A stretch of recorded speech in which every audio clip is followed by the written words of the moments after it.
All right, in this last lesson in Unit 8, we're going to talk about alternating series that oscillate between being positive terms and negative terms. So here's the alternating series test. An alternating series converges if the consecutive terms decrease monotonically. You're going to hear that a lot.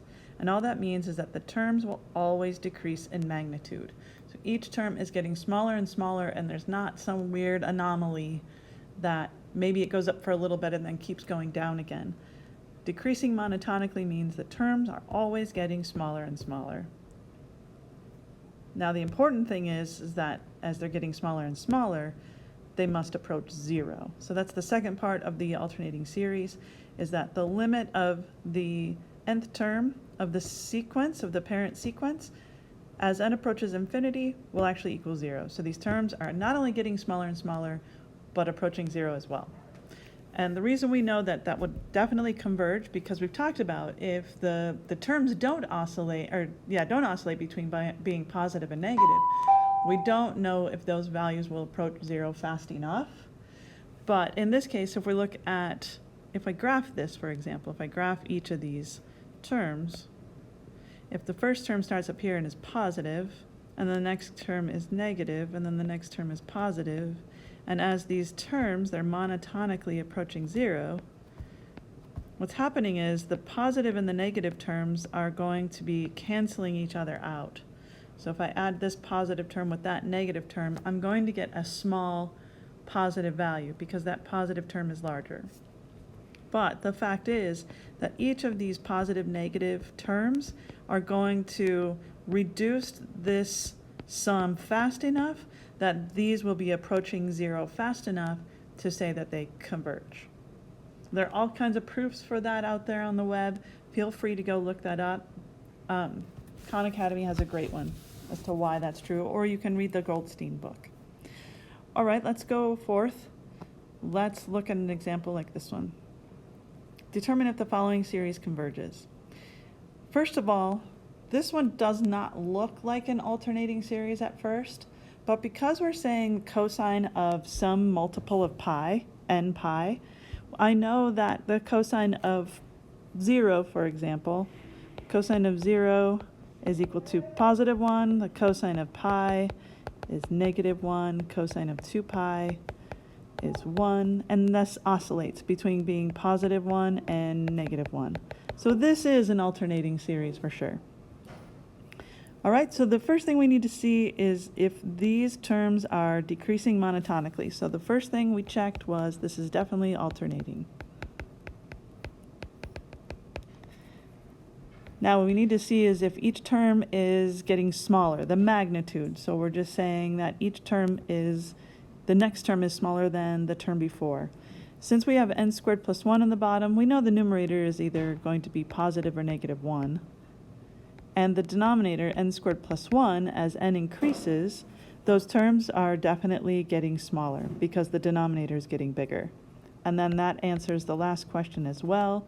Does the absolute value of this, I forgot my limit. Does the limit of the absolute value of this approach 0? Well, the absolute value means we take away that negative 1 to the power of n, because the absolute value of that negative 1 to the power of n, everything just becomes positive 1. Does this approach 0? It does, because the denominator is infinitely large. So we would say that this series converges by the alternating series test.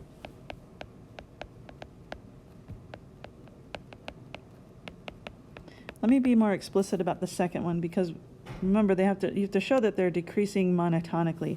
So in other words, I need to show that the next term is indeed less than the previous term. And this is good enough to show that. This is good enough to show that the next term is indeed less than the previous term. Okay, let's try another one. Okay, one more. We've got this one here. First of all, definitely alternating. This is pretty obvious, straight up. We need to look at whether or not this is decreasing monotonically. So in other words, is the next term indeed less than the previous term? So if I is n plus 1 less than, I'm going to put a question mark because that's what we have to check, n over n minus 1. Okay, let's take a look.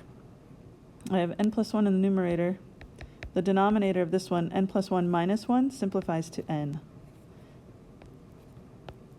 Since this is n minus 1, that means this number is actually smaller than that one, which does indeed make this fraction larger than this fraction. So check, yes, decreasing monotonically.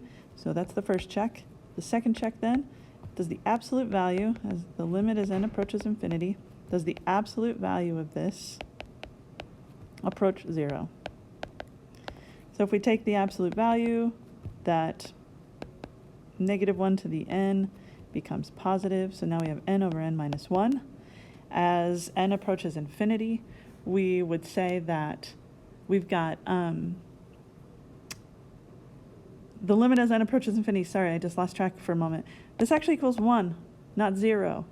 So what that should have told us even from the beginning is that we should have used the nth term test right out of the gate. So don't forget about all of those other tests. And I really did do this purposefully. I didn't just forget about it. Don't forget about all of those other tests, because the nth term test stated right off the bat that because these terms are not even approaching 0 at all, that this would have diverged right from the get-go. So without even testing for monotonic decreasing, we could have just jumped right to the nth term test. But that's okay, this is still good. We would say that this series diverges by the nth term test.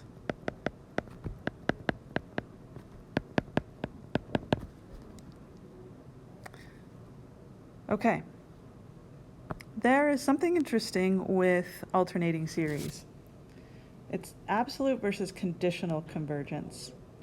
So when we talk about whether an alternating series converges, we add a little bit to it. We say, is this conditionally convergent or absolutely convergent? And the condition being, this is only converging because it's alternating.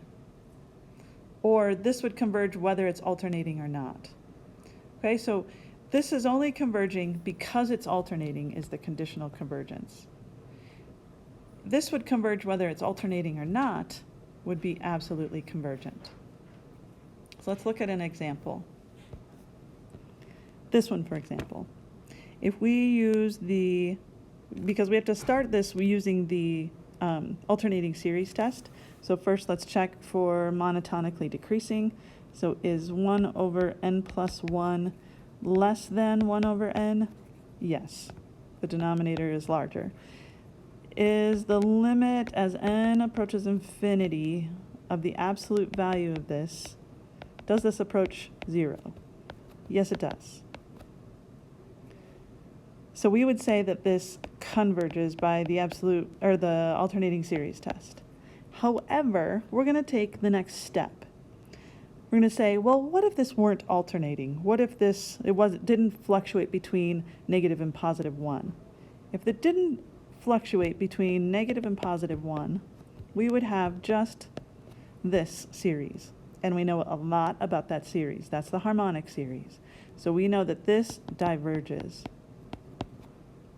So the only reason this series converges is because it's alternating. So we would say that this series is conditionally convergent. It only converges because it's alternating. Okay, I'm going to give you one to try now because I've been doing all the talking and all the math, all the doing. So I'm going to give you one to try, and I want you to determine the convergence of this alternating series. Go give it a whirl. I'll see you in a minute.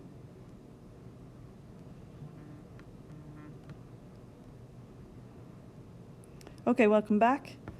Let's look at this. We're going to first determine if these terms decrease monotonically. I hope you did all of these tests because you need to show these.